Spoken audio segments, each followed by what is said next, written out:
Chaim. I don't know. I have a Chaim. So, I could actually eat it, drink it. Benjamin Franklin writes in his book that when he was in the Pennsylvania Assembly, the government, the legislator, there was a certain person who was very strongly opposed to him and was causing him a lot of problems. And he wanted to, change and make this guy more friendly towards him. And he tried reaching out, befriending this person, but nothing really worked. This guy, couldn't stand him. And that's when he decided to switch tactics. Instead of trying to act nicely to the person and try to make friends with him, he decided to ask this person for a favor. So he knew that this person had a library, and in his library he had a very rare and interesting book. So he wrote a letter to this person, and he said, I heard that you have a very special library, and you have this very rare book in your library, and I was wondering if you could do me the favor of lending me your book for a short period of time. Now this was, even though the guy couldn't stand Benjamin Franklin, but, you can't say, no, I'm not going to lend you my book, because it wouldn't look very nice. So he said, okay, fine, you could, he sent him the book. And Benjamin Franklin kept the book for a week. I guess he read it probably. And then he sent it back, and he sent a thank you letter. He said, wow, it's so nice of you, so kind of you. I truly appreciate the tremendous favor you did for me. And he says that the next day he met this guy in the assembly, and this guy came over to him with a smile and started speaking to him. And the guy had never spoken to him nicely before, but now he was speaking so nicely. And not only that, he asked him if he can help and serve him in any way. And this phenomenon is known as the Ben Franklin effect, which is sometimes the best way to get somebody to like you is to ask them for a favor and then to thank them for the great favor they did for you. And that actually causes them to want to do more favors and to want to do more things for you. So, in this week's Parsha, we learn about the mitzvah to thank Hashem after we eat. It says, V'yachalta v'savato v'yirachta es Hashem elekecha. You will eat, you will be satisfied, and you will thank Hashem for the food, for the land that He gave us. So the Medrash brings something very interesting. It says that we learned previously in the Berkat Kohanim, that the Kohanim bless the Jewish people, they say, Yisa Hashem Panav Eilecha. Right? Hashem should show a favorable face towards you. Right? Hashem should show you favor. And the angels in heaven, when they heard this verse, they came before Hashem and they complained. They said, Hashem, you are the king of the world, and you are the judge of the entire world. And one of the fundamental rules of a judge is that a judge is not allowed to show favoritism. A judge is not allowed to la yisapanim, right? He's not allowed to show favoritism to one of the people in his court. So how could Hashem show favoritism towards the Jewish people? So Hashem turned to the angels, and He said, what can I do? How could I not show favoritism to the Jewish people? I wrote in the Torah that when a person eats and he's satisfied, then he has to bench, he has to thank Hashem. But the Jewish people, whenever they eat, even if they're not satisfied, they thank me. As a matter of fact, even if they eat a little tiny meal the size of an olive, they thank me and they bless me. How could I not show favoritism towards them? So, there are many mitzvahs that the Jewish people do. And a lot of mitzvahs that we do beyond the letter of the law. So the first question over here is, why does Hashem choose this mitzvah of benching after we eat a little tiny piece of food the size of an olive? Why is that so special? What's so unique and special about this mitzvah? Furthermore, even if it is a very special mitzvah, so Hashem could explain to the angels that He's giving us a reward for the mitzvah. But that doesn't mean He has to show favoritism towards us. By definition, showing favoritism means treating one of the people unfairly, right? Giving them more than they deserve. And if this is such a great mitzvah, Hashem is giving us the reward, so that's not favoritism, that's just rewarding us for the mitzvah. No, we did. So what is this yisa panim? What is this favoritism that Hashem is showing towards us and giving us something that we don't deserve? And what does it have to do with benching after we eat a little piece of bread the size of an olive? So,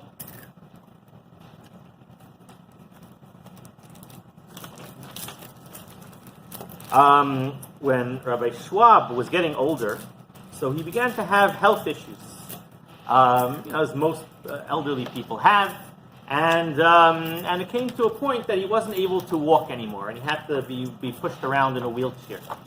And so his family immediately got together. They were going to help him out, and one of his grandchildren was given the job of taking him around, and. Of course, he was a great honor to take around his grandfather, but he was also a little bit upset, a little bit sad that his grandfather is no longer able to walk. So he comes to greet his grandfather, and he sees his grandfather has a big smile on his face. He looks so happy.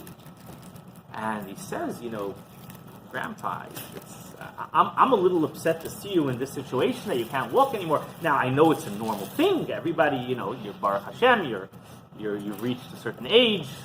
But I was expecting to find you a little down, a little upset. You have such a big smile. You look like you're so happy. What are you so excited about? So he said to him, let me ask you something. Rabbi Schwab says to his grandson, if someone came over to you and gave you $10 million, $10 million, and he says, here, I'm going to give you these $10 million. I want you to watch it for me, and you can do whatever you want with it. You can invest it, you can, buy things with it, you can open a business with it, and get whatever profits come in is all yours. So you happily take the $10 million, you invest it, and you have it for 50, you go start your big business with it, and 50 years go by, and the person who gave you the money comes over to you one day, and he says, remember I gave you $10 million? Could you give me $10,000 back? Could you give me $10,000 back? Would you be upset? What do you think? Would you be upset that he wants some of his money back? Of course not. It would be an honor to give him back some of the money. He did you such a great favor. He helped you so much in life. For the past 50 years, you've been running a tremendous business and making so much money, off to $10 million, and now he wants $10,000 back. Okay, you give it to him happily. He says, Hashem gave me such a wonderful life. He gave me a wonderful life, wonderful family, wonderful children and grandchildren. He gave me the opportunity to teach Torah to so many people. He gave me good health, which allowed me to accomplish so much in my life. And now in my old age, Hashem is continuing to give me life. But he came over and he said, from now on you're not going to be able to walk anymore. I need, $10,000 back. Should I be upset about that? I'm so happy for everything Hashem has given me. And the truth is, this is really every person in their own life. We have certain aspects of our life which are good and which we are thankful and which we're happy for. And then there are certain things which are not perfect. No one's life is perfect. And not only that, our lives go, they have their ups and downs. There are the good days and there are days that are not so good. And we have a choice. What do we focus on? Are we focusing on the $10,000 that we have to give back today? Or are we focusing on the $10 million that we've had for the last 50 years? Right? That's really the choice we have. There's a story told about a wealthy businessman who was once offered an amazing deal, one of these deals that you can't lose money on, and he invested all of his money, and went down. It didn't work out. And he was a bit in debt, and he got into some financial trouble, and he was still doing pretty well, but compared to what he was before, he had gone down a lot. And he was a bit depressed, and his friends tried to cheer him up. They tried to tell him, things are still good, it's okay, you'll get over it. And but he was taking it very hard. And some of his friends convinced him to travel to Eretz Yisrael, to take a trip. Maybe it'll take his mind off of his business problems. So he went to Eretz Yisrael, but even while he was there, it was very difficult for him. He couldn't stop thinking about the troubles that he's having. And one of his friends who had gone with him suggested that they go visit the tzaddik, the Talmud Chacham, Rab Elia Rot. He was the shamish of Rab Shlamka of Zavil. He's a big Talmud Chacham and a big tzaddik. So they went to visit him, and Rab Elia Rot himself lived a very difficult life. He was married twice. Both of his wives passed away without leaving him any children. At this point, he was already older. He was living by himself. He wasn't very well off financially. He lived in a tiny little studio apartment. And so this rich guy, this former rich person, and his friend came to visit Rabbi Yerot, who knew exactly what they were coming about. He knew why they were coming. And they come into his house. And he asked them how they are, and we're okay. And they say, "How are you?" And Rabbi Elia's face lights up, and he says, "I'm doing wonderful. I'm having such a great day." Such a great day? What's not only such a great day? He says, "I'm having such a great life." Such a great life. They kind of knew what the situation. So this businessman says, what's so great? What's so great? So he says, first of all, Baruch Hashem, I'm older now. You see, I'm living alone. Both of my wives passed away already. But Hashem continues to give me life. It's amazing. He's given me such long life. I have to thank Hashem every day that I'm still alive. And not only that, he says, you just came into my home, and I prepared a chair and a table for you to sit down, and we're all sitting down nice and comfortably over here. And I looked around and I noticed that we have 3 people sitting in this room. There's this little one-room apartment that he's in. And we have 3 people sitting here. And we're all sitting here comfortably. And I'm only one person. Right? But Hashem, Baruch Hashem, He gave me such a big house that could hold 3 people comfortably. And not only that, if we could even some extra room on the side, we could probably fit in another 7 people. We could probably fit like 10 people in this house comfortably. And Hashem gave me this whole house for myself. Shouldn't I be happy? And this guy starts thinking about his problems that he has, and he kind of starts to realize that, he could look at his situation a little differently. And this is really the idea that the Hashem was telling the Malachim. What does Hashem tell the Malachim? That the Jewish people thank Hashem when they eat bread the size of an olive. What Hashem is telling the Malachim is like this. There are many times when we're very hungry.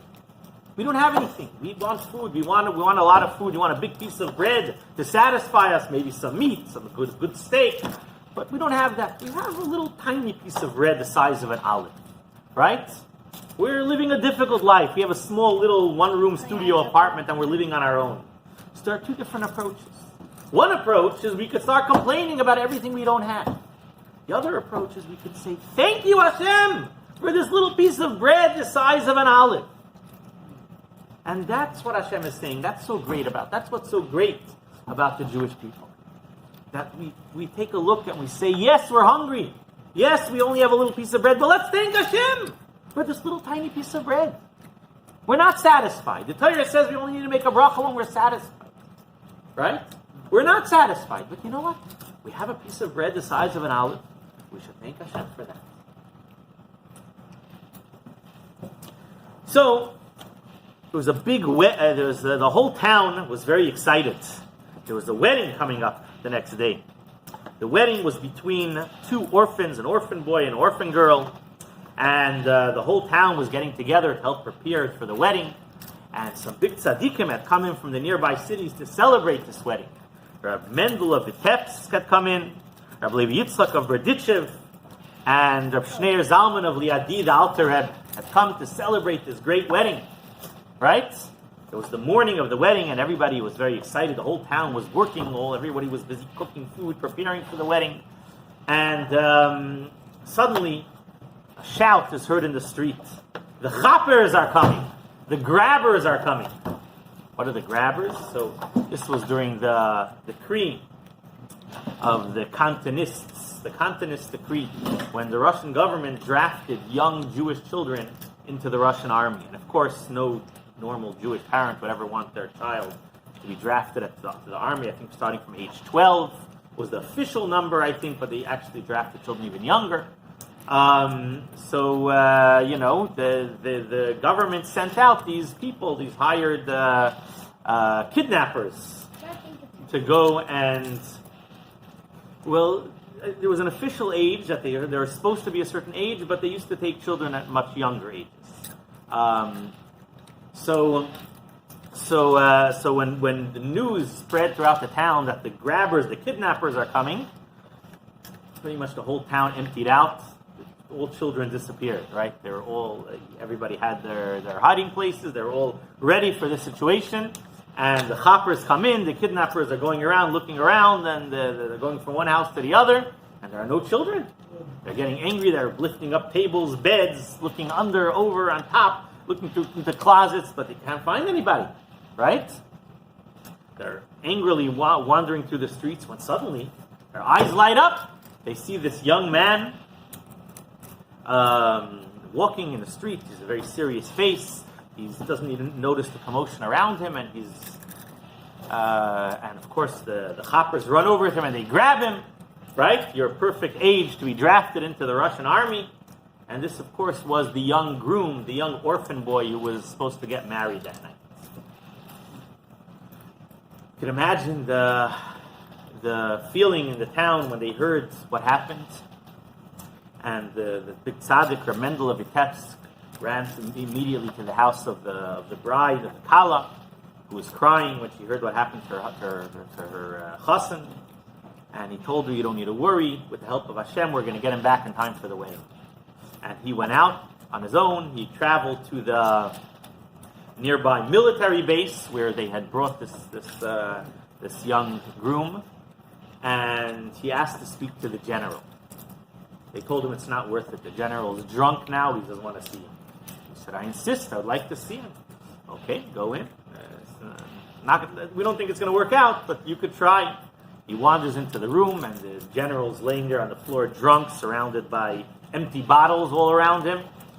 And he looks up, and he says, "Dirty Jew, what are you doing here?" And Rav Mendel says, this morning a young man was kidnapped. He was drafted into the army, and his wedding is tonight, and I would like you to release him. And I'm willing to pay for it, whatever the price is. So the general, at first he gets all angry, he starts yelling at him, but then he kind of realized that he was offering him money, and the general was in a bit of a difficult situation. He had misappropriated some of the funds from the army, and he was getting into a little trouble over it, and he figured this was a good opportunity. So he says, okay, you want him back? If you can bring me 5,000 rubles, I'll let him go. 5,000 rubles was a fortune, probably close to $500,000 today. And Reb Mendel says, okay, of course, I'll bring you the money.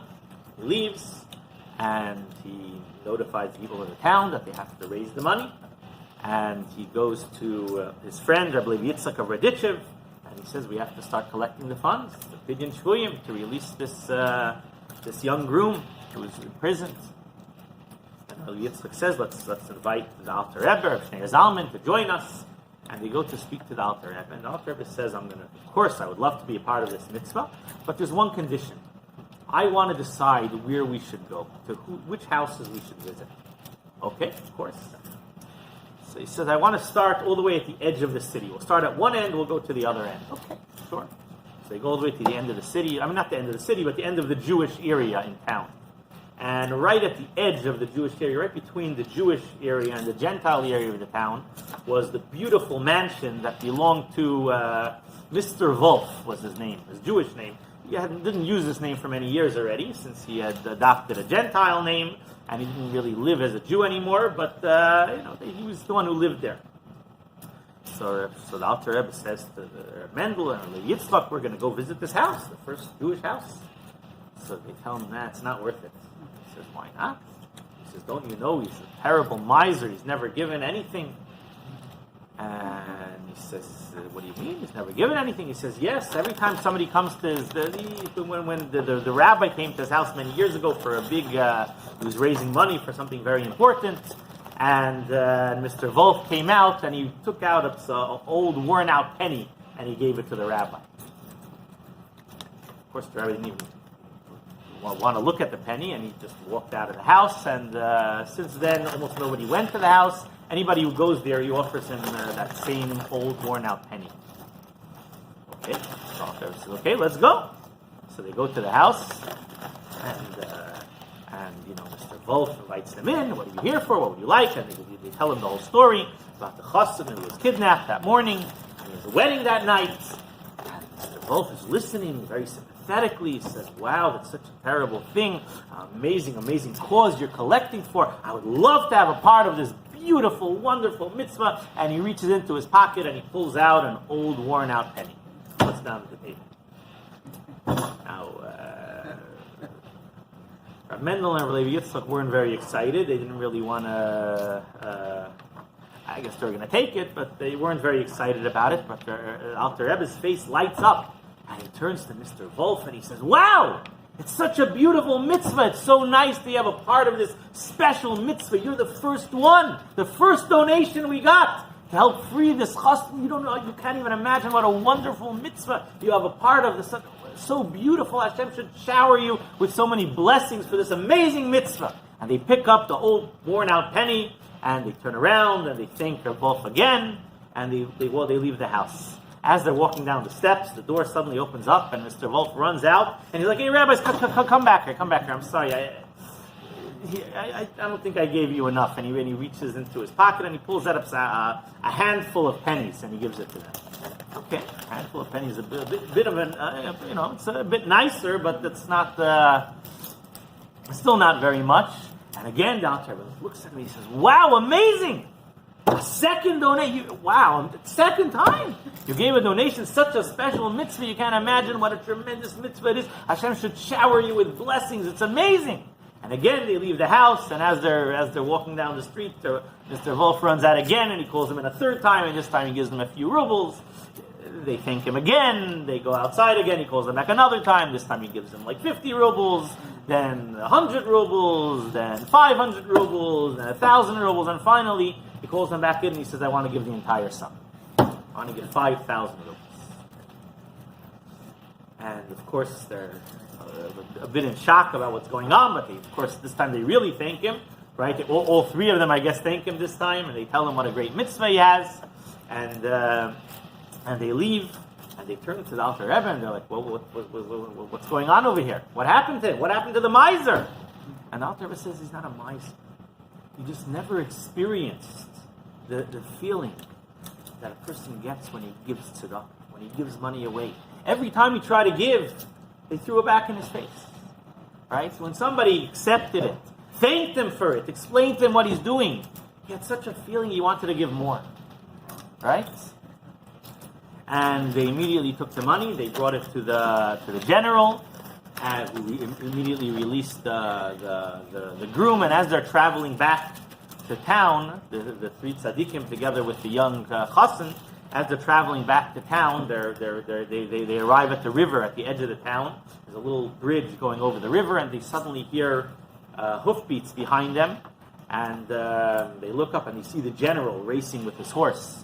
And as he gets to the bridge, I guess the drunk general wasn't able to get the horse onto the bridge properly. He falls off the bridge into the river, and he's swept away in the current. But as they're running to the riverbank to try to see what's going on, they notice the bag with 5,000 rubles had fallen out, and the general drowned in the water. And they took the money back. They brought it back to Mr. Wolf, who agreed that it should go as it should be a gift for the chassan and the kala. So this is something that we discussed in the beginning of the class. We mentioned the Ben Franklin effect, that a person who gives something to somebody else, and the other person appreciates what they give. The person wants to give more. That's natural. It's part of human nature.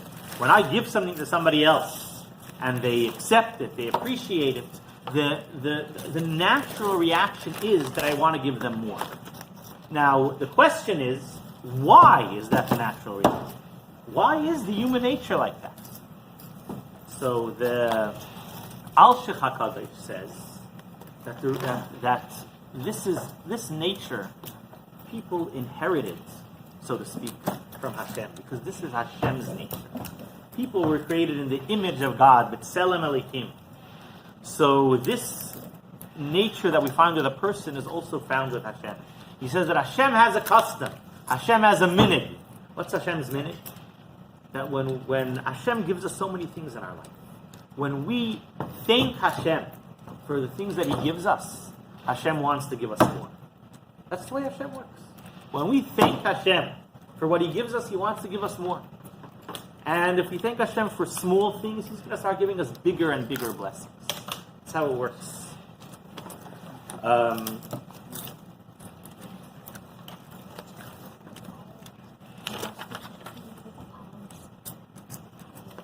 Rabbi Grossman from Migdal Emek says over the following story to bring out this point: how a person who thanks Hashem and who shows gratitude for something for something good that happens to him, it causes Hashem to show him more kindness and more miracles. So he says that in the summer of 2001, two women who worked together in Manhattan went on vacation to Eretz Yisrael. And they were in Yerushalayim one afternoon, and they decided to go to a restaurant together. They go to a nice restaurant on Yaffa Street, and as they come into the restaurant, they see that the restaurant is full. All the tables are full. So they figured they'll wait, till one of the tables empties. So they're standing there on the side waiting, and one of the waitresses in the restaurant, the young waitress, notices them, and she walks over and she says, instead of waiting uncomfortably in the side of the restaurant, you can go outside. There's a lot of nice stores around on this. It's one of the main streets in Yerushalayim. You can go around, walk down the block, and when it's time for when a table clears up, I'll go outside and I'll call you. I'll find you and I'll call you. Okay, fine. They go outside and they go to some of the nearby shops. They're looking around. They do some shopping, and suddenly they hear a terrible, deafening noise. This restaurant, this Savaro's restaurant on Yaffa Street, had just had a bomb, an explosion, a terrorist attack. They rush back to where they had just been a few minutes earlier, and they see the destruction, the death that was there. And the first thing they did is they start running through trying to find this waitress who had saved their lives. Right? Obviously, it was not her intention to save their lives. She had no idea what's going to happen. But they realized that, Hashem had saved their lives through her. So they ran over to try to find her. And she was still alive, but she was seriously injured. So they run over to her. They thank her. They sit next to her. They go with her to the hospital. And she had to remain in the hospital for a couple of weeks. And these two women who felt such a gratitude, obviously the gratitude is for Hashem for saving them, but specifically it happened through this waitress. So they were in Israel for another week, and every day they came to the hospital and they sat with her. Apparently she didn't have, the waitress didn't have any relatives who were with her, so they were like her family during this difficult time. And after a week, when they had to go back to America, they came for the last day to say goodbye to her, and again to express the gratitude that they had. And they told her, we're traveling back to America. We work in, we live in New York. But if you're ever in the States, here's our number. They gave her their number so that she can call them if she's ever in America. Okay. Couple of months go by, and they get a call. This waitress was still undergoing medical treatment, and she had come to New York for a certain treatment, and she didn't have anybody there with her while she was in New York. She didn't know anybody, and she had to undergo some sort of surgery, and she didn't know anybody there, so she asked these two women, if they can come be with her in the hospital. Okay, they found out exactly when she's coming, and even though, of course, they were working, they both called in. They worked in the same office, and they called they called their employer, and they notified their employer that they were going to be away, that they were going to be absent for certain days.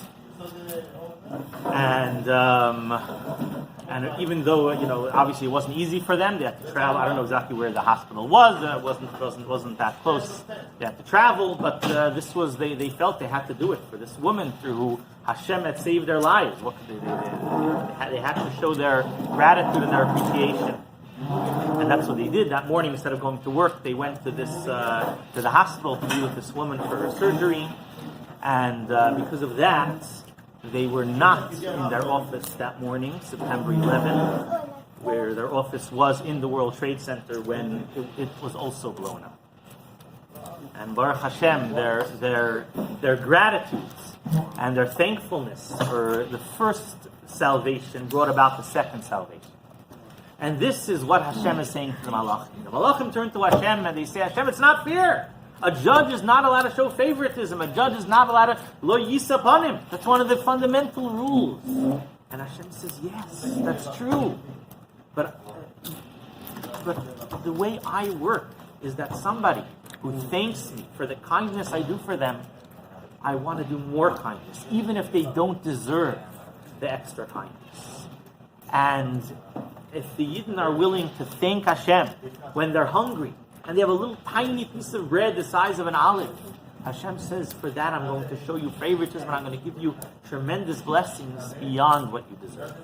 And just to conclude with the final story, the Baal Shem Tov was once sitting Friday night during Tish with all of his Hasidim, and suddenly in the middle of the meal, the Baal Shem Tov's face lit up, a big smile appeared on his face, and he started to laugh.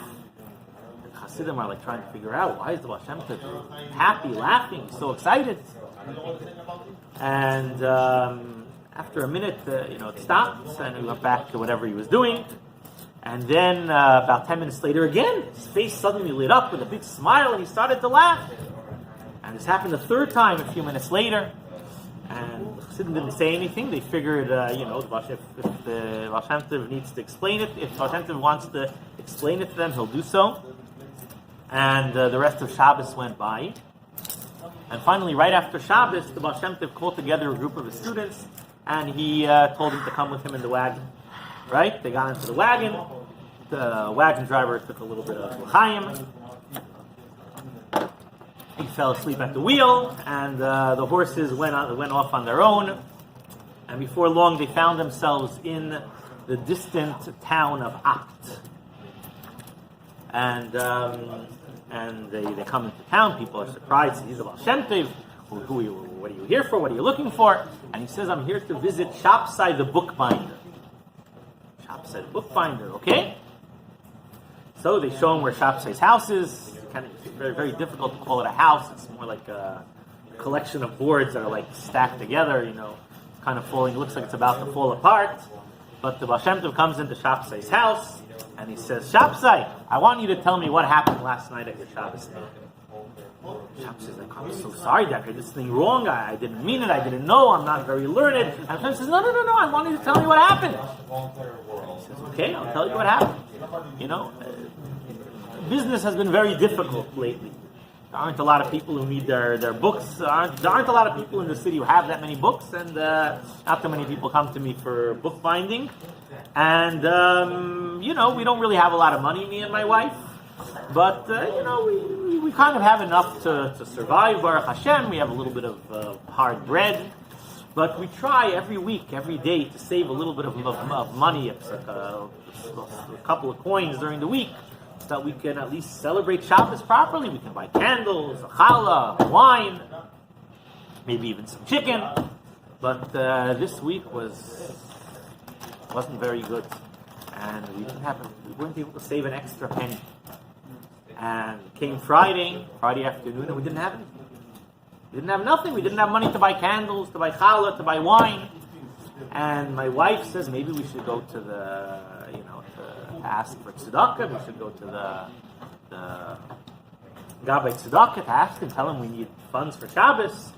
Of course, the Jews of Achta give generously to support the poor people for Shabbos.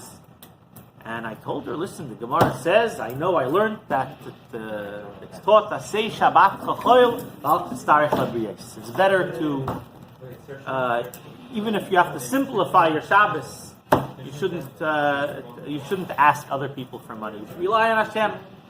So, if Hashem wants us to have a hungry Shabbos, we'll have a hungry Shabbos. We'll have a little bit of hard bread. We won't have any candles. We won't have any challah. Okay, fine. And I told my wife, please don't ask anybody for money. We're gonna rely on Hashem. We're gonna do it on our own. Okay, I go off to shul, and I go off to shul early because we don't really have I don't really have anything to do to prepare for Shabbos. I went off to shul early. I sat and I learned a little bit there. Finally, after davening was over, I'm coming home, and as I'm approaching my house, I can't believe it. There's light coming out of my house. Obviously, there were candles burning in the house. What's going on? There were no candles when I left. I started thinking, my wife must have asked one of the neighbors. Must have borrowed some money, maybe borrowed some candles. Okay, I'm not going to say anything. I come into the house, and I look at the table, and I can't believe my eyes. There's challahs, there's fish, there's chicken, there's nice, everything's set up so nicely. And I controlled myself. I said, listen, I'm not going to say anything. My wife felt that this is what she has to do. I'm going to keep quiet. So I sit down at the table. I make kiddush. It's a beautiful wine, delicious wine. I make kiddush. We wash. We sit down for bread. And we start eating the fish. And then my wife turns to me and she says, I'm sure you're wondering what's going on. So she says, listen, I didn't really have much to do to prepare for Shabbos. I didn't have anything to cook for Shabbos. So I figured at least I'll clean the house out very well. Right? The house would be a little cleaner than usual for Shabbos. So I started going through the house. It's not a very big house, but I started going through cleaning everything. And that's when I found under some pile of clothes, I found an old pair of gloves that I've had for many years. And the gloves had golden buttons. Wonderful. I immediately took the scissors, I cut off the buttons, I ran to the pawn shop, and I managed to get a good deal of money for it. That's how I was able to buy all this beautiful stuff for Shabbos. And Shabbos, I says, when I heard this, my face lit up. I was so happy. Baruch Hashem. We didn't have to ask anybody for help. Hashem sent us the whatever we needed for Shabbos. It was amazing. I got so excited, I jumped out of my seat. And I started dancing around the table. Me and my wife, we held hands and we danced around the table, thanking Hashem for giving us the food for Shabbos. We were so excited. After a couple of minutes, we sat down, we ate our fish, and that's when my wife brought out the delicious soup. And again, I see the delicious soup coming out, and again, I'm so overcome with joy. I jumped up from my seat again, and we started dancing around the table. And again, thanking Hashem for the wonderful gift He had given us, soup for Shabbos. After the soup, my wife brought out the chicken, the kugels, and again, I was so excited. We were so thankful for everything Hashem had given us. We jumped out of our seats and we started singing and dancing, thanking Hashem. And that's when Shabbos I finished the story, and the Hashem says, I want you to know that when you were singing and dancing, all the angels in all their upper worlds were singing and dancing. There was such a joy in all the heavens, and that's why my face in Mezhebush lit up, and I started to smile and laugh as well. And because you're so thankful for the blessings that Hashem gave you, Hashem wants to give you a greater blessing. Hashem wants to give you any blessing that you want, anything that you want. And Shapsite and his wife, they turn to Hashem and he says, we don't need money. We're good. We have everything we need. We rely on Hashem, but we've been married for many years. We haven't had any children. We want to have a son. And the Baal Shem Tov gave him a bracha. They should have a son. And the Baal Shem Tov himself came back a year later for the bris. And they named the son the same name as the Baal Shem Tov, Yisrael.